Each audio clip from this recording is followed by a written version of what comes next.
മറ്റേ ministries YouTube ചാനലിലേക്ക് അവർക്കും സ്വാഗതം. നമ്മൾ ദർശനങ്ങളെക്കുറിച്ച് പറഞ്ഞുകൊണ്ടിരിക്കുകയായിരുന്നല്ലോ. ദർശനത്തിൻ്റെ 3-4 പോയിൻറ്റുകൾ നമ്മൾ പറഞ്ഞു. കഴിഞ്ഞ എപ്പിസോഡ് നിങ്ങൾ അത് ശ്രദ്ധിക്കണം. ദർശനം അതൊരു ഒബ്ജക്റ്റ് കാണുന്ന കാര്യം, പിക്ചർ കാണുന്ന കാര്യം പറഞ്ഞു. അതുപോലെ ഭാവന ഉണ്ടാക്കി നമ്മൾ ഒരു ദർശനം കാണരുതെന്ന് പറഞ്ഞു. വിഷൻ്റെ കൂടെ തന്നെ ഒരു ഹാൻഡ് ഹോൾഡിങ് എന്ന് വെച്ചാൽ ഹാൻഡ് ഷേക്കിങ്, ദൈവം അത് നമ്മളിലേക്ക് ഇമ്പാർട്ട് ചെയ്യുന്നു എന്ന് പറഞ്ഞു. അതുപോലെ ദൈവവചനം മെഡിറ്റേറ്റ് ചെയ്യണം, ദൈവവചനം ധ്യാനിക്കുമ്പോഴാണ് നമ്മൾ ആത്മാവുമായിട്ട് കണക്ട് ചെയ്യുന്നത് എന്നും പറഞ്ഞു. ഇങ്ങനെ ഉള്ള ചിന്തകൾ നമുക്ക് ദർശനം കാണുന്നതിന് സഹായിക്കും.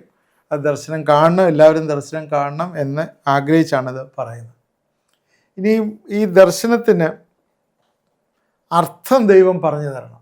അതുകൊണ്ട് നമുക്ക് ഈ ദർശനം കണ്ടാൽ മാത്രം പോരാ, അതിൻ്റെ അർത്ഥം നമുക്ക് പറഞ്ഞു തരണം. യെരമ്യാപ്രവചനം 1:11-12 വാക്യങ്ങളിലെ യെരമ്യാവേ നീ എന്ത് കാണുന്നു എന്ന് ചോദിച്ചതിന് ഒരു ബദാം വൃക്ഷം എന്ന് പറഞ്ഞപ്പോഴേ 12-ാം വാക്യത്തിൽ യഹോവ എന്നോട് നീ കണ്ടത് ശരി തന്നെ, യെസ് നീ കണ്ടത് ശരി, എൻ്റെ വചനം നിവർത്തിക്കേണ്ടത് ഞാൻ ജാഗ്രഹിച്ചു കൊള്ളും എന്ന് അരുളി ചെയ്തു. ദൈവം പറഞ്ഞ കാര്യം ശരിയാണ്, നീ കണ്ടത് ശരിയാണോ എന്ന് കൺഫേം ചെയ്യുക. അതിൻ്റെ അർത്ഥം കർത്താവ് പറഞ്ഞു തരണം. He has given us the understanding. ആ അണ്ടർസ്റ്റാൻഡിങ് ദൈവം തരണം. അത് ജാഗ്രതയോടെ വചനം നിവർത്തിക്കാൻ ജാഗ്രതയോടെ ഇരിക്കുക. വേഗം അത് ദൈവം നിവർത്തിക്കും. നമുക്ക് ഒരു വിഷൻ കിട്ടുമ്പോൾ ആ സ്പോട്ടിൽ കിട്ടുന്ന വിഷൻ, അതിൻ്റെ അണ്ടർസ്റ്റാൻഡിങ്, അതിനെക്കുറിച്ചുള്ള മീനിങ് അത് ശരിയായിട്ടിരിക്കണം. അത് നമ്മുടെ ഭാവനയിൽ പോയി പുതിയത് വല്ലതും ക്രിയേറ്റ് ചെയ്താൽ അത് ശരിയായിരിക്കത്തില്ല. നമ്മുടെ ഭാവനയിൽ പോയിട്ട്, അതുകൊണ്ടാണ് സ്പിരിറ്റുമായിട്ട് കണക്ട് ചെയ്തിരിക്കണം, അതിൽ കൂടി കിട്ടണം എന്ന് പറയുന്ന കാര്യം. ആ സമയത്ത് ഒരു അണ്ടർസ്റ്റാൻഡിങ് വന്നില്ല എന്നിരിക്കട്ടെ, പെട്ടെന്ന് ഏതെങ്കിലും സമയത്തിൽ ആത്മാവിൽ നമുക്കൊരു അണ്ടർസ്റ്റാൻഡിങ് വരും. ഒരു ഒബ്ജക്റ്റ് നിങ്ങൾ കണ്ടു, പെട്ടെന്ന് തന്നെ അതിനെക്കുറിച്ചൊരു അണ്ടർസ്റ്റാൻഡിങ് കിട്ടിയില്ലെങ്കിൽ നിങ്ങൾ പ്രാർത്ഥിക്കുമ്പോഴോ ആത്മാവിലോ ഇരിക്കുമ്പോഴോ ഒക്കെ അതിനെക്കുറിച്ചൊരു അണ്ടർസ്റ്റാൻഡിങ് വരും. നിങ്ങൾ ഏത് രീതിയിലാണോ ആ ഒബ്ജക്റ്റിനെ അല്ലെങ്കിൽ വസ്തുവിനെ മനസ്സിലാക്കിയിരിക്കുന്നത്, ആ രീതിയിലുള്ള വിഷനാണ് ദൈവം തരുന്നത്. ഇപ്പോൾ ഉദാഹരണം പറഞ്ഞാൽ, ഒരു ഒബ്ജക്റ്റിൽ തന്നെ പല രീതിയിലുള്ള മീനിങ് ഉണ്ട് അല്ലേ? ഇപ്പോൾ ഉദാഹരണം ഞാൻ പറയാം, കാക്കയെ നമ്മൾ കണ്ടെന്നിരിക്കട്ടെ. ഒരാൾക്ക് കാക്കയുടെ ഒരു ദർശനം വന്നാൽ, ഒരു ദർശനത്തിൽ കാക്കയെ കണ്ടു, അയാൾക്ക് കിട്ടുന്നത് ചിലപ്പം കാക്ക ഈ അഴുക്കൊക്കെ എടുത്ത് ക്ലീൻ ചെയ്യുന്നതായിരിക്കും. വേറൊരാളിനെ സംബന്ധിച്ചിടത്തോളം കയ്യിലിരിക്കുന്ന തട്ടിക്കൊണ്ട് പോകുന്ന, നമ്മൾ പഠിച്ചിട്ടില്ലേ, കാക്ക ഇങ്ങനെ കൊത്തിപ്പറിച്ചുകൊണ്ട് പോകുന്ന പാട്ടൊക്കെ ചെറുപ്പത്തിലേ. പിന്നെ ചിലർക്ക് കിട്ടുന്ന അങ്ങനെയാണ്, എല്ലാ വേസ്റ്റും കൊണ്ടുപോകുന്നതാണ്. ഇങ്ങനെയൊക്കെയുള്ള രീതിയിലുള്ള ഇൻ്റർപ്രിട്ടേഷനാണ് വരുന്നത്. കാക്കയെ കണ്ട ശരിക്കും ഏലിയാവിന് അപ്പം കൊണ്ട് കൊടുത്ത കാക്കയല്ലേ? പിന്നെ ആ രീതിയിൽ അതിൻ്റെ ഇൻ്റർപ്രിട്ടേഷൻ എടുത്തൂടെ? എനിക്ക് സപ്ലൈ തരാനായിട്ട് ദൈവം എന്നെ കാക്കയെ കാണിച്ചു. ആ വ്യക്തി ശരിക്കും ദൈവവചനം കൂടുതൽ വായിക്കുകയും പഠിക്കുകയും ചെയ്യുന്ന വ്യക്തിയാണ്. കാക്കയെ കണ്ടപ്പോൾ അദ്ദേഹം ദർശനത്തിൽ കാക്കയെ കണ്ടു കഴിഞ്ഞപ്പോൾ എനിക്ക് അപ്പം കൊണ്ടുവരാനായിട്ടിരിക്കുന്നതാണ്. ഓക്കെ, അങ്ങനെയും അതിനൊരു ഇൻ്റർപ്രിട്ടേഷൻ മീനിങ് വരാം. അതുകൊണ്ട് അതെങ്ങനെയാണ് അയാൾക്ക് അങ്ങനെ ഒരു ഇൻ്റർപ്രിട്ടേഷൻ വരുന്നത്? അയാൾ ചിലപ്പം ദൈവവചനം കൂടുതൽ വായിക്കുന്നതുകൊണ്ട്, അയാൾ ചിലപ്പോൾ ഒരു പ്രാർത്ഥന ഉണ്ടായിരിക്കും, അയാൾ ചില കാര്യങ്ങൾ ഈ പ്രൊവിഷൻസ് അദ്ദേഹത്തിൻ്റെ വീട്ടിലില്ലാതെ പോവുകയും തീർന്നു പോവുകയും ഒക്കെ ചെയ്തപ്പോൾ അയാൾ പ്രാർത്ഥിച്ചുകൊണ്ടിരുന്നപ്പോൾ ഒരു കാക്കയെ കണ്ടാൽ അതിൻ്റെ മീനിങ് വരുന്നത് എന്താണ്? അദ്ദേഹത്തിന് അപ്പം കൊണ്ടുവരാനായിട്ട് കാക്ക വരുന്നു എന്നുള്ള പ്രൊവിഷൻസ് ദൈവം സപ്ലൈ ചെയ്യുന്നു. അങ്ങനെയും ഒരർത്ഥമുണ്ട്. അതുകൊണ്ട് ഈ മീനിങ് പരിശുദ്ധാത്മാവാണ് നമുക്ക് തരേണ്ടത്. ഓരോ നിമിഷവും പരിശുദ്ധാത്മാവ്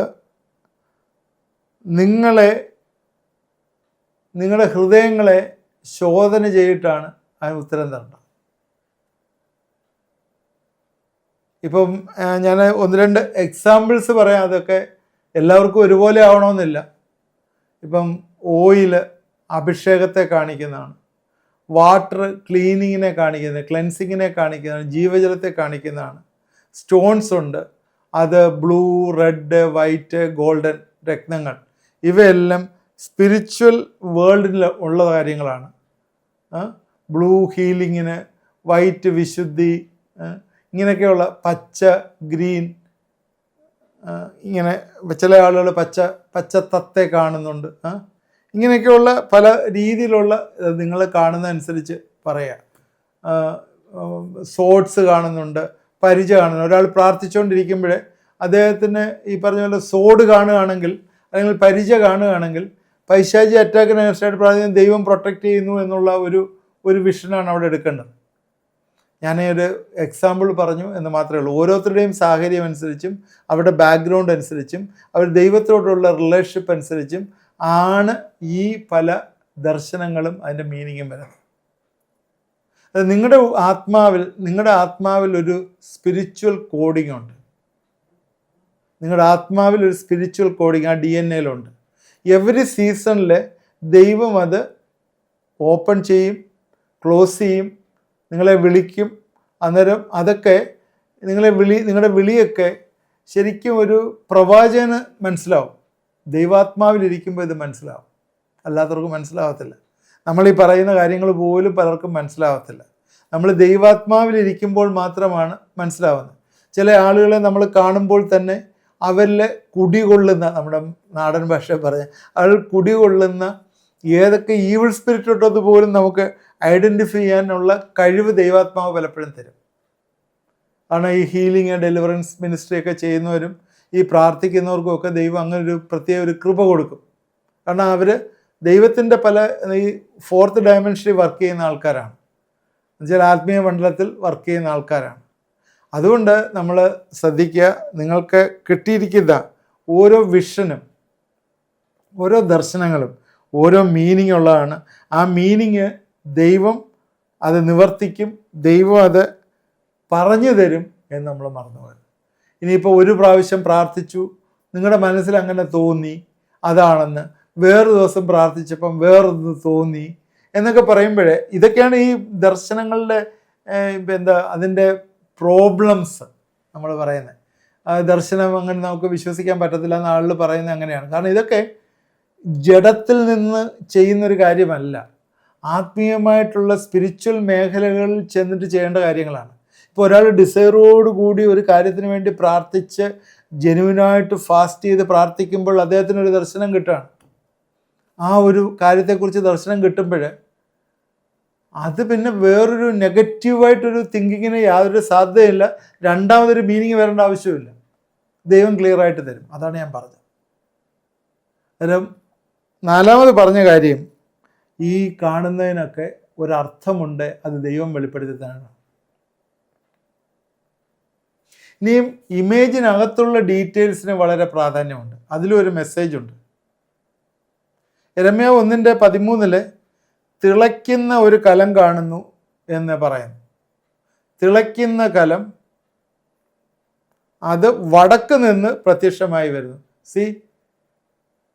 ദിക്കുകൾ പറയുന്നുണ്ട്, അതിനകത്ത് നടക്കുന്ന തിളയ്ക്കുന്ന കാര്യം പറയുന്നുണ്ട്. അതിൻ്റെ മീനിങ്ങും ദൈവം അവിടെ പറഞ്ഞു കൊടുക്കുന്നുണ്ട്. അതിൻ്റെ മീനിങ്ങും ദൈവം അവിടെ പറഞ്ഞു കൊടുക്കുന്നുണ്ട്. അവർക്ക് അനർത്ഥം വരുന്ന കാര്യവും എല്ലാം അതിൻ്റെ താഴത്തെ വാക്യങ്ങളിൽ പറഞ്ഞു കൊടുക്കുന്നു. ഒരു ദർശനം കണ്ടാൽ അതിലൊരു മെസ്സേജ് ഉണ്ട്. അതുകൊണ്ട് ദർശനം എഴുതി വെക്കണം. അത് പ്രസൻറ്റോ പാസ്റ്റോ ഫ്യൂച്ചറോ ആകാം. ദർശനം കാണുന്നത് അത് ആത്മാവിൽ വിവേചിക്കണം. ഇതുമായിട്ട് ബന്ധപ്പെട്ട് അല്ലെങ്കിൽ കൂടിയും വെളിപ്പാട് പുസ്തകം 13:1 അതിനകത്ത് മൃഗത്തിൻ്റെ കാര്യം പറയുന്നുണ്ട്, 10 കൊമ്പുള്ള മൃഗം. റെവലേഷൻസ് 6:2 അതിൽ വെള്ളക്കുതിരയെക്കുറിച്ച് പറയുന്നുണ്ട്. ഈ വെള്ളക്കുതിര ഇമ്പോർട്ടൻ്റ് ആണ്, കളറ് സമാധാനത്തിൻ്റെ കുതിരയാണ്. അതായത് ഇത് വില്ലുണ്ട്, അമ്പില്ല എന്ന് പറഞ്ഞാൽ യുദ്ധത്തിന് തോന്നിക്കും, എന്നാൽ യുദ്ധമില്ല. ഇങ്ങനെയൊക്കെയുള്ള കാര്യങ്ങൾ ദർശനത്തിലുണ്ട്. അതുകൊണ്ട് ദർശനം എഴുതി വയ്ക്കുകയും അത് ആത്മാവിൽ വിവേചിച്ച് മനസ്സിലാക്കുകയും ചെയ്യണം എന്ന് വീണ്ടും ഞാൻ നിങ്ങളോട് പറയാം. ഇനിയും വേറൊരു ക്യാരക്ടർ ഈ ദർശനത്തിലുള്ള 6ാമത്തെ കാര്യം, ദർശനങ്ങൾ ഒരു സ്പ്ലിറ്റ് സെക്കൻഡായിട്ടാണ് കാണുന്നത്. അതിങ്ങനെ തുടർമാനമായി റീലായിട്ട് കാണണമെന്നൊന്നുമില്ല. ചിലത് കുറച്ച് നേരം കാണുമായിരിക്കാം, എന്നാൽ നോർമലി ഒരു സ്പ്ലിറ്റ് സെക്കൻഡ് പെട്ടെന്ന് കാണുന്ന ഒന്നാണ്. അതുകൊണ്ട് അത് മറന്നു പോകാൻ സാധ്യതയുള്ളതുകൊണ്ടാണ് എഴുതി വെക്കണം എന്ന് പറയുന്നത്. ഡിസ്റ്റർബ്ഡ് മൈൻഡ്, അൺറിന്യൂഡ് മൈൻഡ് ഒക്കെ ഒരിക്കലും ദർശനം കണ്ടാൽ അത് ക്ലിയർ ആകുകയില്ല. അത് നേരത്തെ പറഞ്ഞ പോലെ ഒരുപാട് മീനിങ് പോലെ നമുക്ക് തോന്നും. നമുക്കൊരു ഡിസിപ്ലിൻഡ് ലൈഫ് ഇല്ലെങ്കിലും നമ്മളൊരു ദർശനം കാണത്തില്ല. നമുക്കൊരു ഡിസിപ്ലിൻ ലൈഫ് ഉണ്ടെങ്കിലേ കാണുള്ളൂ. കാണുന്നതെല്ലാം സ്റ്റോറി ചെയ്യണം. ദർശനങ്ങൾക്കൊരു വിലയുണ്ട്. ദൈവരാജ്യത്തിൽ പ്രയോജനപ്പെടണമെങ്കിൽ അതിനൊരു വില കൊടുക്കണം. അവിടെ ദർശനവും അർത്ഥവും ആത്മാവിലാണ്. ഇതിനകത്ത് മനസ്സ് കാണുന്നതിനകത്ത് ഇൻ്റർഫിയർ ചെയ്യുന്നുണ്ട്, അത് ഇൻവോൾവ് ചെയ്യുന്നുണ്ട് കാണുന്നതിൽ, അതുപോലെ അത് ഇൻ്റർപ്രറ്റ് ചെയ്യുകയും ചെയ്യുന്നുണ്ട്. അതുകൊണ്ട് ഈ മനസ്സിനകത്തും നമ്മൾ മനസ്സിനെ പുതുക്കണം.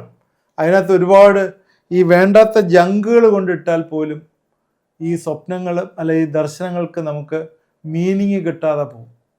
നമ്മളൊരു ദർശനം കണ്ടു നമുക്ക് മനസ്സിലാവുന്നില്ല, ആത്മാവിൽ കണ്ടാണ്. കാരണം നമ്മുടെ മനസ്സിൽ ഒരുപാട് ജങ്ക് കൊണ്ടിട്ടിരിക്കുകയാണ്. അതുകൊണ്ട് നമുക്ക് ഗ്രഹിക്കാനായിട്ട് പറ്റുന്നില്ല. അതുകൊണ്ട് അത് മാത്രമല്ല, അൺക്ലീനായിട്ടുള്ള ഈ മനസ്സ് പലപ്പോഴും ഗ്രഹിക്കുന്ന വിഷനൊക്കെ തെറ്റായിപ്പോകും. 1 കൊരിന്ത്യർ 2:9 മുതൽ 16 വരെയുള്ള വാക്യങ്ങളിലെ മനസ്സിനെ ഗ്രഹിക്കുന്നതിനെക്കുറിച്ച് പറയുന്നുണ്ട്. മനുഷ്യ മനസ്സ് എങ്ങനെയാണ് ഗ്രഹിക്കുന്നത്? അത് ഈ മനുഷ്യ മനസ്സ് അൺക്ലീനായി പോയാൽ വിഷൻ തെറ്റായിട്ട് വ്യാഖ്യാനിക്കാനായിട്ടുള്ള, വിഷൻ ശരിക്കും മനസ്സിലാക്കാതിരിക്കാനും സാധ്യതയുണ്ട്. അതുകൊണ്ട് ഇതിൽ പറയുന്നത്, പ്രാകൃത മനുഷ്യൻ ദൈവാത്മാവിൻ്റെ ഉപദേശം കൈക്കൊള്ളുന്നില്ല, അവനത് കിട്ടത്തുമില്ല, ഗ്രഹിപ്പാൻ കഴിയുന്നതല്ല. ആത്മീയമായി വിവേചിക്കേണ്ടതായാൽ അതവന് ഗ്രഹിപ്പാൻ കഴിയുന്നതല്ല. 1 കൊരിന്ത്യർ 2:14 വാക്യമാണ്. ആത്മീയനോ സകലത്തെയും വിവേചിക്കുന്നു, ആരാലും വിവേചിക്കപ്പെടുന്നതുമില്ല. കർത്താവിൻ്റെ മനസ്സറിഞ്ഞ് അവനെ ഗ്രഹിപ്പിക്കാവുന്നതിന് നാമോ ക്രിസ്തുവിൻ്റെ മനസ്സുള്ളവർ. ക്രിസ്തുവിൻ്റെ മനസ്സുള്ളവരാണെങ്കിൽ, കർത്താവിൻ്റെ മനസ്സറിയുന്നവരാണെങ്കിൽ, ആത്മീയനാണെങ്കിൽ അവന് വിഷൻ തെറ്റായിട്ട് വ്യാഖ്യാനിക്കുകയില്ല. അത് മാത്രമല്ല, വിഷൻ അവർക്ക് ക്ലിയർ ആകുകയും ചെയ്യും. കാക്കയാണോ പരുന്താണോ എന്നുള്ള ക്ലാരിറ്റി അത് ഇൻ്റർപ്രറ്റ് ചെയ്താൽ, അത് കിട്ടിയെങ്കിലേ അതിൽ ഇൻ്റർപ്രറ്റ് ചെയ്യാൻ പറ്റുള്ളൂ. അതുകൊണ്ട് എപ്പോഴും ഓർക്കേണ്ടത് ആ സ്പിരിറ്റ് കോൺഷ്യൻസ് ഉള്ള തിരിച്ചറിവാണ്. ഞാനൊരു ആത്മാവാണ്, എനിക്കൊരു ദേഹിയുണ്ട്, എന്നെ ഒരു ശരീരത്തിലിട്ടിരിക്കുന്നു. ആ സ്പിരിറ്റ് കോൺഷ്യസ് മൈൻഡ് മനുഷ്യൻ്റെ ശരീരത്തെ ചലിപ്പിക്കുന്നത് ആത്മാവാണെന്നും, ആത്മാവും ജീവനും ഇല്ലെങ്കിൽ നമ്മൾ ജഡമാണെന്നും നമ്മുടെ ചിന്ത ഉണ്ടാവണം. അത് നമ്മുടെ മൈൻഡിനെ ട്രെയിൻ ചെയ്യേണ്ട ഒന്നാണ്. അതുകൊണ്ട് നമ്മുടെ മൈൻഡിനെ ഈ ഫിൽത്തിനെസ് കൊണ്ടും ഈ ലോകപരമായിട്ടുള്ള കാര്യങ്ങൾ കൊണ്ടും നിറച്ചു വെച്ച് കഴിഞ്ഞാൽ ആത്മാവിൽ വരുന്ന ദർശനം നമ്മുടെ മനസ്സ് ബ്ലോക്ക് ചെയ്യും. ഹലോ, നമ്മുടെ മനസ്സിൽ വേണ്ടാത്ത ഫിൽത്തിനെസ് കൊണ്ട് നിറച്ചാൽ നമ്മൾക്ക് ദർശനത്തിന് ക്ലാരിറ്റി ഇല്ലാതെ അത് കാണുകയും ഇൻ്റർപ്രറ്റ് ചെയ്യുകയും ചെയ്യാൻ പറ്റാതെ പോകുന്നൊരവസ്ഥ വരും. ആത്മാവിൽ ദൈവം ദർശനം തരും, എന്നാൽ നമുക്കത് കിട്ടാതെ പോകുന്ന അവസ്ഥയിലേക്ക് വരും. 1 ശമൂവേൽ 3 1 വാക്യത്തിൽ യഹോവയുടെ വചനം, അക്കാലത്ത് യഹോവയുടെ വചനം ദുർലഭമായിരുന്നു, ദർശനവും ഏറെ ഇല്ലായിരുന്നു. എപ്പോഴും ദൈവവചനവും ദർശനവും തമ്മിൽ ഒരു ലിങ്കുണ്ട്. മനസ്സിലാക്കുക, ദൈവവചനവും അരുളപ്പാടും കർത്താവിൻ്റെ ശബ്ദവും ദ വേർഡ് ഓഫ് അട്രൻസ് ഒക്കെ ഉള്ള ഒരു സമയം പഴയ നിയമത്തിലുണ്ടായിരുന്നു. ഈ പുതിയ നിയമം എടുത്ത് പഠിക്കുന്നവർ, ദർശനമില്ല എന്ന് പറയുന്നവർ, ദൈവത്തിൻ്റെ വചനം ഉണ്ടല്ലോ അതുകൊണ്ട് ദർശനമില്ല എന്ന് പറയുന്നതിന് എടുക്കുന്നൊരു വാക്യമായത്. ആ കാലത്ത് യഹോവയുടെ വചനം ദുർലഭമായിരുന്നു. അത് ദുർലഭമായിരിക്കുമ്പോഴാണ് ദർശനം ആവശ്യമുള്ളത്. യഹോവയുടെ വചനം ഉള്ളപ്പം ദർശനം ആവശ്യമില്ല എന്ന് പഠിപ്പിക്കുന്നവരുണ്ട്. എന്നാൽ അങ്ങനെയല്ല, യഹോവയുടെ വചനം ദർശനവുമായി കണക്ട് ചെയ്യപ്പെട്ടിരിക്കുകയാണ്. യഹോവയുടെ വചനം എന്ന് പറയുന്നത് യഹോവയുടെ ശബ്ദം എന്നുള്ള മീനിങ്ങിൽ നമുക്കെടുക്കാം. യഹോവയുടെ ശബ്ദത്തെക്കുറിച്ച് ബൈബിളിലെ ഒരുപാട് റെഫറൻസ് ഉണ്ട്, ഞാൻ അതിലേക്ക് കടക്കുന്നില്ല. യഹോവയുടെ ശബ്ദം മാൻപേടകളെ പ്രസവിക്കുമാറാക്കുന്നു, യഹോവയുടെ ശബ്ദം ലൈക്ക് എ തണ്ടർ, യഹോവയുടെ ശബ്ദം ഒരുപാട് റെഫറൻസ് ഉണ്ട്. ലൈറ്റ്നിങ് ആയിട്ട്, തണ്ടറായിട്ട്, ഇടിമുഴക്കങ്ങളായിട്ടൊക്കെ യഹോവയുടെ വചനമുണ്ട്. യഹോവയുടെ വചനം അങ്ങനെയാണ്. അതുകൊണ്ടാണ് യഹോവ ആ രീതിയിൽ മനുഷ്യരോട് പ്രതികരിച്ചത് കൊണ്ടാണ് നമുക്ക് മനുഷ്യന് ദൈവത്തിൻ്റെ സന്നിധിയിൽ പോകാൻ പേടിയായത്. അപ്പോഴാണ് അവിടെ ഒരു ഇൻ്റർമീഡിയറ്റായിട്ട് മോസസ് വരുന്നതും ദൈവവും മനുഷ്യനും തമ്മിൽ മോസസ് ഒരു ഇൻ്റർമീഡിയറ്റായിട്ട് വരികയൊക്കെ ചെയ്യുന്നത്. മനുഷ്യന് ദൈവത്തിൻ്റെ അരികിലേക്ക് പോകാൻ പറ്റാത്തൊരു സ്റ്റേജിലേക്ക് ദൈവത്തിൻ്റെ പ്രസൻസ് പോലും മനുഷ്യൻ പേടിച്ചിരിക്കുന്ന ഒരവസ്ഥ. യഹോവയുടെ നേച്ചർ അങ്ങനെയാണ്. യഹോവയുടെ അതുകൊണ്ടാണ് പിന്നീട് കാലത്തിൻ്റെ തികവെങ്കിലേക്ക് വന്നപ്പോഴേ സൗമ്യശീലനായ മനുഷ്യൻ്റെ അവതാരമായി യേശു ക്രിസ്തു ഈ ലോകത്തിൽ വന്ന്, യേശുവും ഈ ലോകത്തിൽ ജീവിക്കുമ്പോഴേ യേശുവിൽ കൂടി ഒരുപാട് പഠിപ്പിക്കൽ വന്നു. യേശുവിൻ്റെ ശബ്ദവും ഈ ലോകത്തിൽ വന്നു. എൻ്റെ ആടുകൾ എൻ്റെ ശബ്ദം കേൾക്കുന്നു. യേശുവിൻ്റെ ശബ്ദം അത് ഈ ലോകത്തിൽ യേശു ജീവിച്ച സമയത്തെല്ലാം ഉണ്ടായിരുന്നു. അത് മനുഷ്യർക്ക് കേൾക്കാമായിരുന്നു, ഓഡിയബിളാണ്. ഇന്നും യേശുവിൻ്റെ ശബ്ദം ദർശനങ്ങൾ കൂടിയും അരുളപ്പാടിൽ കൂടിയും നമ്മൾക്ക് വരുന്നുണ്ട്. ദൈവത്തിൻ്റെ ശബ്ദവും നമുക്ക് കേൾക്കാൻ പറ്റുന്നുണ്ട്. സ്പിരിച്വൽ ഇയറിൽ കൂടി അത് കേൾക്കാം, സ്പിരിച്വൽ ഐസിൽ കൂടി അത് കാണുകയും ചെയ്യാനായിട്ട് പറ്റുന്നുണ്ട്.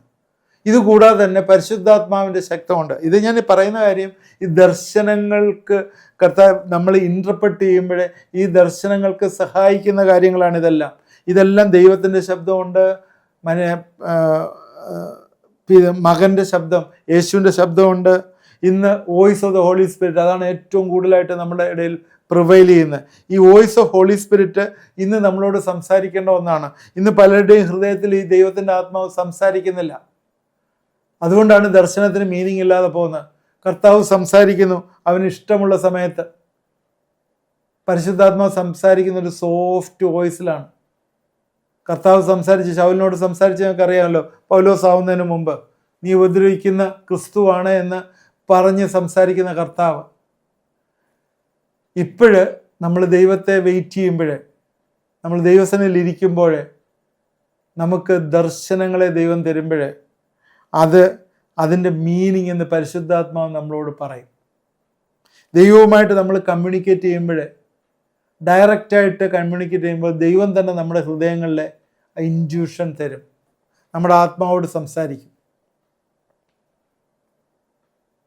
നമ്മൾ അത് കേൾക്കാതെ അത് നെഗറ്റീവായിട്ട് നമ്മൾ തട്ടിക്കളഞ്ഞാൽ, അത് ദൈവം സംസാരിക്കുന്നത് നമ്മൾ അക്സെപ്റ്റ് ചെയ്തില്ലെങ്കിൽ പിന്നീട് ദൈവം നമ്മളോടൊന്നും പറയത്തില്ല, സംസാരിക്കാൻ നിർത്തും. നിങ്ങൾ തന്നെ ഒരാളോട് കണ്ടിന്യൂസ് ആയിട്ട് സംസാരിക്കുകയും അയാൾ റിസീവ് ചെയ്യുകയും ചെയ്യുമ്പോൾ നിങ്ങൾക്ക് പറയാനും അയാൾക്ക് കേൾക്കാനും താല്പര്യം ഉണ്ടാകും. നിങ്ങൾ കണ്ടിന്യൂസ് ആയിട്ട് പറയാം, അയാൾ കേൾക്കുന്നില്ലെങ്കിൽ പിന്നെ നിങ്ങൾ എന്തിനാണ് പറയുന്നത്? ഇതുപോലെ തന്നെ ദർശനങ്ങളിലൂടെ ചേർന്ന് ദൈവം നമ്മളോട് സംസാരിക്കും. നിങ്ങൾക്കൊരു ദർശനം തന്നിട്ടുണ്ടെങ്കിൽ ദൈവം നിങ്ങളോട് സംസാരിക്കുക തന്നെ ചെയ്യും. ഈ ദർശനങ്ങളിലെ സാധാരണ ഈവിളായിട്ടുള്ള കാര്യങ്ങളൊന്നുമല്ല ദർശനത്തിൽ വരുന്നത്. ചില കാര്യങ്ങൾ നിങ്ങൾ ചിലപ്പോൾ കണ്ടിട്ടുണ്ടാകും. പാമ്പുകളെ ദർശനങ്ങളിൽ കാണുന്നവരുണ്ട്. പാമ്പുകളെ ദർശനങ്ങളിൽ സ്വപ്നമല്ല ഞാൻ പറയുന്നത്, ശ്രദ്ധിക്കുക. പാമ്പ് ദർശനത്തിൽ കാണുന്നവരുണ്ട്. പാമ്പെന്ന് പറയുന്നത് ഇപ്പോൾ ഒരു സ്ഥിര സാധനമായി മാറിയിരിക്കുക. കഴിഞ്ഞ ദിവസങ്ങളിലൊക്കെ ഒരുപാട് പേര് ഇതിനെക്കുറിച്ച് പറയുന്നുണ്ടായിരുന്നു. സർപ്പൻ്റൈൻ സ്പിരിറ്റിനെ കുറിച്ച് പറഞ്ഞതിന് ശേഷം ഈ പാമ്പെന്ന് പറഞ്ഞ് ഒരുപാട് പേര് സംസാരിക്കുന്നുണ്ടായിരുന്നു. ഈ പാമ്പിനെയൊക്കെ ദർശനത്തിൽ കാണുന്നവർ പോലും ഇപ്പോൾ ഉണ്ട്. അതൊന്നും പ്രത്യേകിച്ചൊരു അതൊക്കെ എന്ന് പറഞ്ഞാൽ ഒരു പൈശാചികമായിട്ടുള്ളൊരു ചിന്ത നമ്മളിലേക്ക് ക്രിയേറ്റ് ചെയ്യപ്പെടുകയാണ് പാമ്പ് വരുമ്പോൾ. ശരിക്കും പാമ്പ് it was related with the serpent, Satan.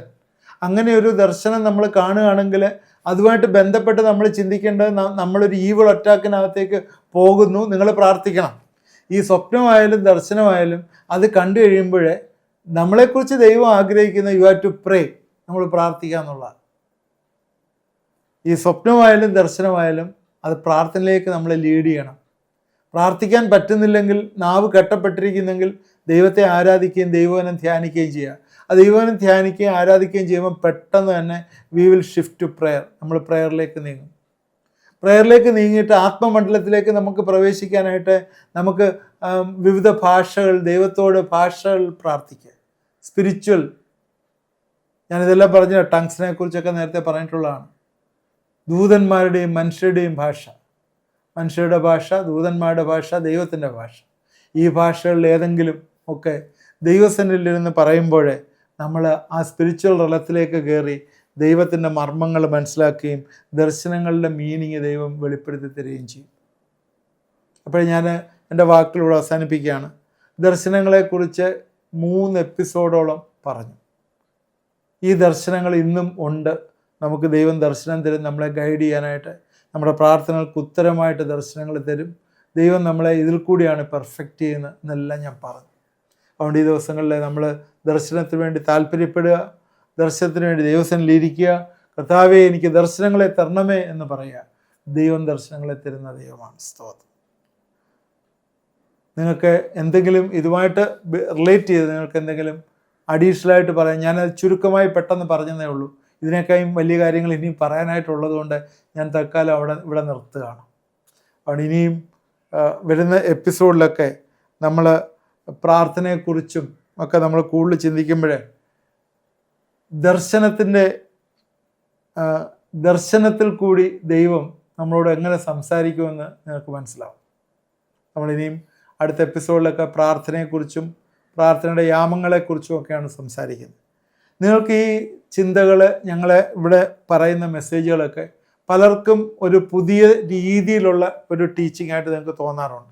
കാരണം നമ്മൾ നോർമലി കാണുന്ന ഒരു ബൈബിൾ സ്റ്റഡി അല്ലെങ്കിൽ ബൈബിൾ പറയുന്ന കാര്യങ്ങൾ, യേശു രക്ഷകനായി, യേശു പാപത്തിന് വേണ്ടി നമ്മളെ യേശു കാൽവറിയിൽ നമ്മുടെ പാപത്തിന് വേണ്ടി മരിച്ചു, അവരിൽ വിശ്വസിക്കുന്ന രക്ഷയുണ്ട് എന്ന് പറഞ്ഞിരിക്കുന്ന ഒരവസ്ഥയാണ്.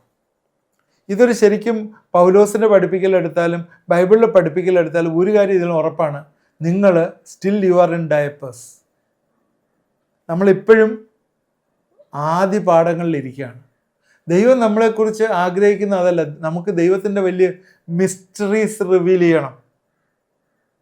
ദൈവത്തിൻ്റെ ആ വലിയ ഗ്ലോറി, മഹത്വം കാണണം. അതിലേക്കുള്ളൊരു പ്രയാണത്തിന് വേണ്ടിയുള്ള ടീച്ചിങ് ആണ് നമ്മളിവിടെ ചെയ്യുന്നതല്ല. അതുകൊണ്ടാണ് ആ തുടക്കം തന്നെ നമ്മൾ ആത്മീയ മണ്ഡലങ്ങളിലേക്ക് കയറാനുള്ള ഒരു ആഹ്വാനം തന്നിട്ട് തുടങ്ങിയത്. അപ്പോൾ ഇതെല്ലാം തന്നെ നമ്മളെ ഈ ആത്മീയ മണ്ഡലങ്ങളിലേക്ക് നയിക്കുന്ന ഒന്നാണ്. സ്വപ്നങ്ങളായാലും ദർശനങ്ങളായാലും എല്ലാം ആത്മീയ തലത്തിലേക്ക് നമ്മളെ നയിക്കുന്നതാണ്. അതുകൊണ്ടാണ് ഈ ആത്മീയ തലത്തിലേക്ക് നയിക്കുന്ന കാര്യങ്ങളെക്കുറിച്ച് മാത്രമാണ് നമ്മളിവിടെ ഡിസ്കസ് ചെയ്യുന്നത്. ഇതിനകത്ത് ഒരുപാട് ഡെലിവറൻസ് ഉണ്ട്. കാരണം ഇന്ന് അതിലേക്ക് നയിക്കാതിരിക്കാൻ ഇന്ന് പിശാച് ആളിനെ കെട്ടിക്കൊണ്ടിരിക്കുകയാണ്. ഈവൻ റോങ് ടീച്ചിങ് വഴി ഇന്ന് കെട്ടിക്കൊണ്ടിരിക്കുകയാണ്.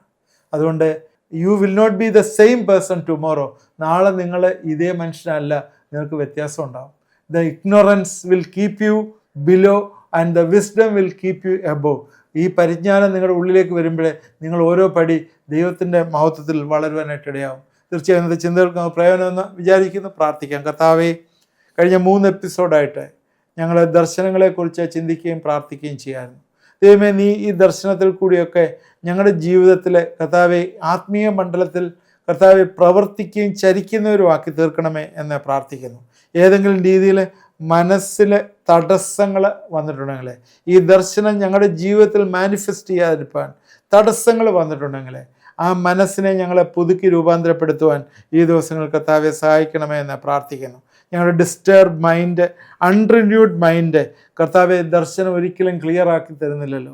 കർത്താവെ അതിനെക്കുറിച്ച് തെറ്റായിട്ട് പഠിച്ചു വെച്ചിരിക്കുന്നതും കർത്താവെ അത് തിരിച്ചറിവില്ലാതെ പോകുന്നു എന്ന് ഞങ്ങൾ അറിയുന്നു. അതുകൊണ്ട് ദർശനങ്ങൾക്കൊരു വിലയുണ്ട്.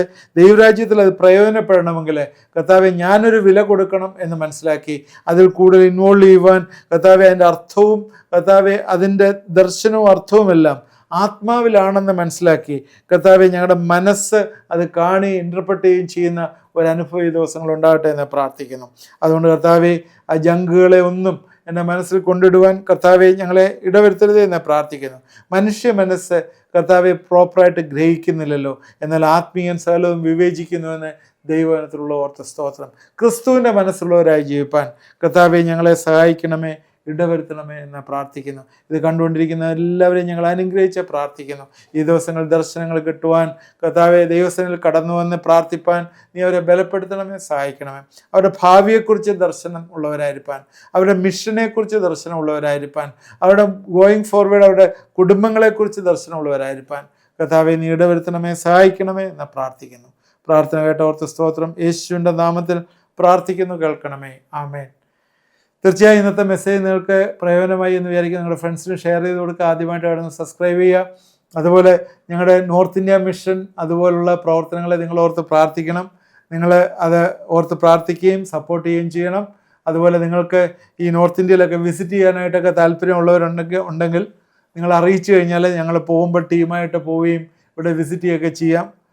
ഇങ്ങനെ ഒരു പ്രവർത്തനം ഇവിടെ നടക്കുന്ന നമ്മൾക്ക് ഹിമാചൽ, ഉത്തരാഖണ്ഡ്, അതുപോലെ UP, ബീഹാർ, ജമ്മു ആൻഡ് കാശ്മീർ, ഹരിയാന, ഗോവ, ഇത്രയും സ്റ്റേറ്റുകളിൽ നമുക്ക് പ്രവർത്തനമുണ്ട്, പാസ്റ്റേഴ്സ് ഉണ്ട്. നിങ്ങൾ ഈ ശുശ്രൂഷ ഓർത്ത് പ്രാർത്ഥിക്കണം. ദൈവം നമ്മളെല്ലാവരെയും അനുഗ്രഹിക്കട്ടെ.